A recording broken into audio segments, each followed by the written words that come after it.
Salut à toutes les filles, donc comme prévu c'est la routine teint. Donc là je vous montre mon visage sans aucun maquillage. J'ai ma crème de jour et mon contour des yeux, mais j'ai aucun maquillage. Donc là vous pouvez vous apercevoir de mes problèmes de cernes extrêmement foncées, de mes petites cicatrices de boutons, de plein d'autres défauts dont je me dépêcherai d'oublier la présence grâce au maquillage. Donc voilà, je commence, même si d'habitude je ne le fais pas tout le temps, c'est parce que maintenant j'utilise ma crème de jour comme en gros base de fond de teint. Sinon j'utilise ma base qui est presque finie d'ailleurs, la Professional de chez Benefit, donc pour réduire l'apparence des pores et pour matifier la peau, sachant que donc ce genre de base n'est uniquement que conseillé pour les peaux grasses et mixtes. Une peau normale, à moins qu'elle ait des pores, ce qui est normalement pas logique avec son type de peau, n'a pas besoin de ce type de base, aura plutôt besoin d'une base hydratante ou uniquement une base qui va permettre une longue tenue.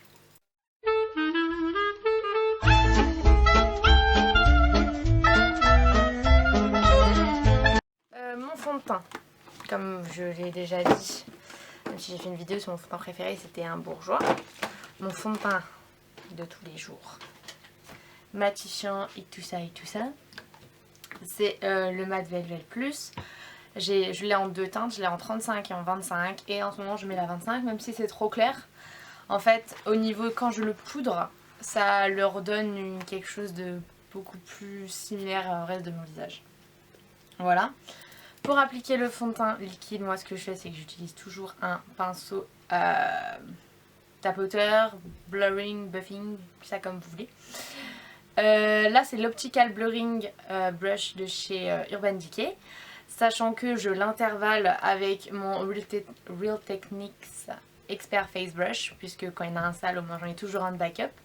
Et donc celui-là est fluffy, légèrement arrondi et il est parfait pour la tâche qu'on lui demande. Normalement vous devrez vous attacher légèrement les cheveux, parce que pour le fluide qui est la base avant tout le reste de son teint, il faut quand même avoir, on va dire, la surface libre pour pas trop en mettre dans les cheveux.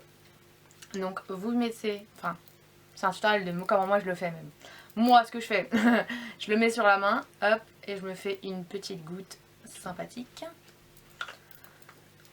Et donc je prends mon pinceau, je mets des petites touches par-ci par-là, et puis après je vais estomper tout ça et le faire pénétrer pour avoir le rendu que je souhaite.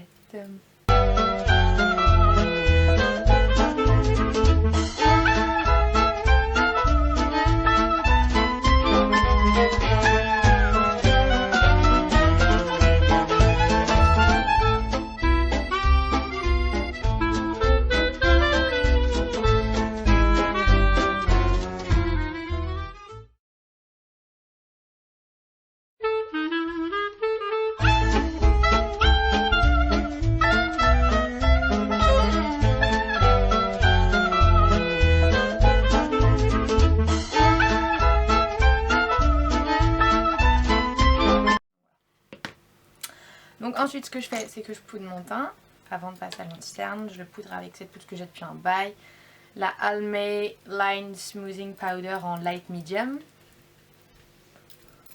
Donc là vous voyez déjà, on reprend légèrement de la couleur par rapport à la teinte du fond de teint. En fait la teinte idéale pour moi c'est le 30 je pense, mais j'ai pas encore pu avoir la main dessus puisque quand je suis retournée chez Make Up Forever, et ben il l'avait plus. Donc un de ces quatre peut-être, quand j'aurai déjà bien vidé celle-ci, j'irai me procurer la teinte 30. J'attends d'ailleurs de recevoir un fond de teint waterproof de chez Make Up Atelier, qui est lui une petite bombe atomique au niveau de la tenue et de l'application. Donc voilà, sachant que le fond de teint Matte Velvet Plus n'a pas forcément besoin d'être poudreux parce que c'est un fond de teint mat, mais ça l'aide à tenir plus longtemps, à avoir un fini encore plus sophistiqué. Donc voilà, c'est une option. Donc à vous de décider. Donc ensuite on passe, je passe généralement à mes sourcils. Donc je vais faire mes sourcils. et je vais préparer mon pinceau à anti-cerne. Voilà. Donc sourcils, je prends un crème à sourcils ou alors un pinceau anglais et un fard à paupières mat. En ce moment mon crayon à sourcils c'est le Clarins et c'est la teinte 02 Light Brown. Donc je vais prendre la petite brosse qui est d'un côté, je vais brosser mon cil pour enlever l'excès de fond de teint. Puisque le fond de teint adore se glisser dans les sourcils, qu'on se le dise. Hop, hop.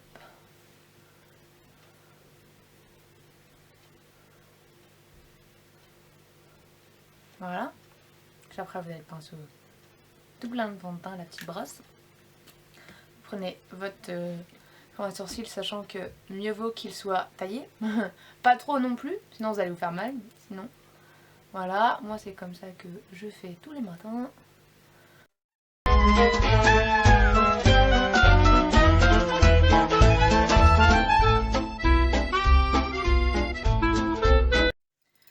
Donc on passe à celui que l'on déteste tous, mais que je déteste moi plus particulièrement, les cernes.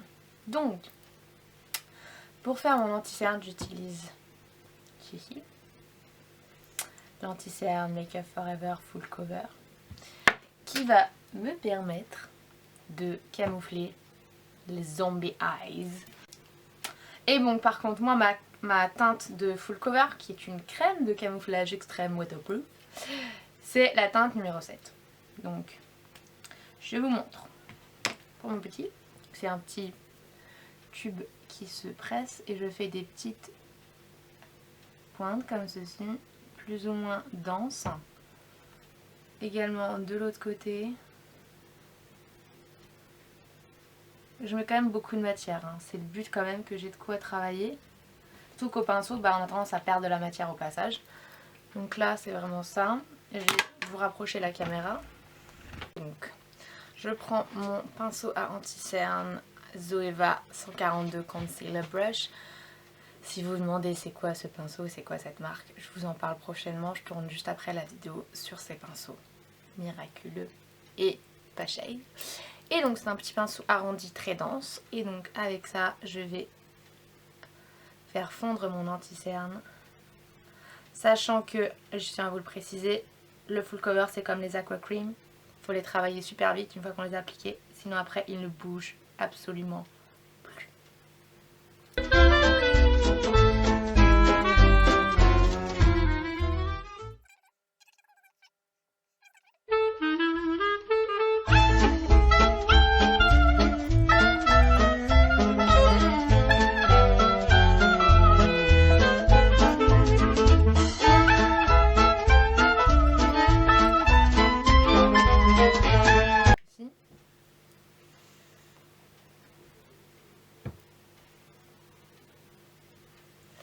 Donc c'est le début de la phase où on a caché les cernes, il ne reste plus que les joues.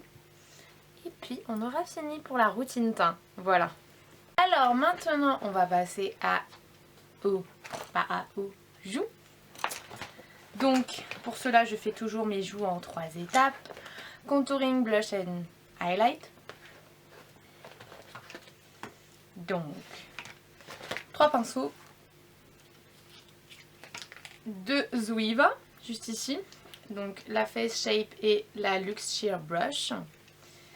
Et pour l'enlumineur, ce pinceau de la nouvelle collection Make Up For Ever qui est le 140, celui-ci. Voilà. Donc là pour le bronzer, je peux pas vous montrer parce que c'est sur la grosse palette Sweet Indulgence là que je vais le prendre. Habituellement, je prends toujours mon NYX bronzer en teinte Sunny. Mais là je vais juste prendre la palette Too Faced que j'ai sous les yeux, comme ça va être plus simple. Donc je vais prendre Exclusive Bronzer comme poudre bronzante pour dessiner ma joue. Donc avec le Face Shape de chez Zoeva 110.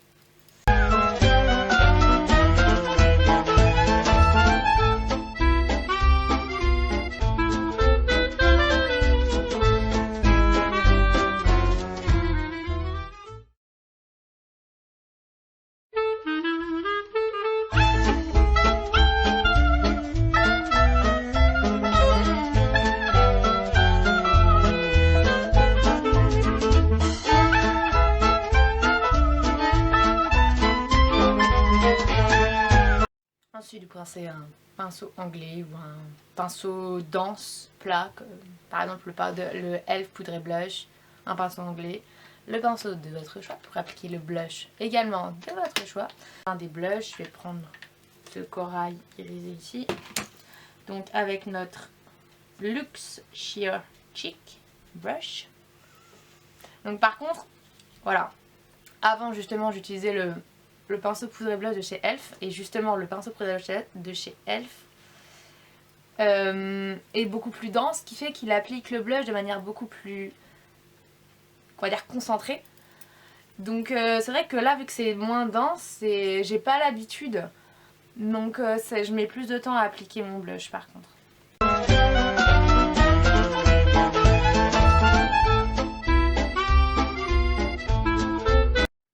Pour finir ma routine teint et ce qui donne la dernière touche de relief au visage et à la joue, il s'agit de l'enlumineur. Mon enlumineur préféré, vous le savez, c'est le Dior Poudre Shimmer en couleur 02 Amber Diamond, qui en fait peut se trouver sur des sites comme Tendance Parfum, comme on me l'a fait remarquer sur ma vidéo où j'en parlais justement, puisqu'en fait moi je le trouvais nulle part. Moi j'ai galéré à le trouver, mais en fait d'autres personnes le trouvent, donc c'est génial. Et voilà, c'est un enlumineur que je trouve extrêmement beau et délicat, qui est très équilibré et qui permet vraiment de donner une peau sublime. Avec mon pinceau Make Up Forever 140 de la nouvelle collection des pinceaux, parce que les anciens ils étaient jaunes, j'en ai encore des jaunes, mais maintenant ils n'existent plus malheureusement. Donc voilà. Donc voilà. Voici ma routine teint de A à Z. De zombie à ça va. Donc voilà. J'espère à toutes que malgré ce blush crazy, ça vous donnera une idée des étapes que je pratique pour avoir mon visage maquillé tous les matins. Voilà. Je fais à toutes plein de gros bisous. N'oubliez pas de vous abonner. Je tiens quand même à préciser que tout le monde n'a pas besoin de faire autant d'étapes et d'avoir autant de produits et de pinceaux et autres pour avoir un teint qui le convient. Donc ça c'est ma façon de faire ma routine teint avec mes produits pour mon type de peau, pour canaliser X ou Y problème. Voilà, donc à une prochaine vidéo. Bye!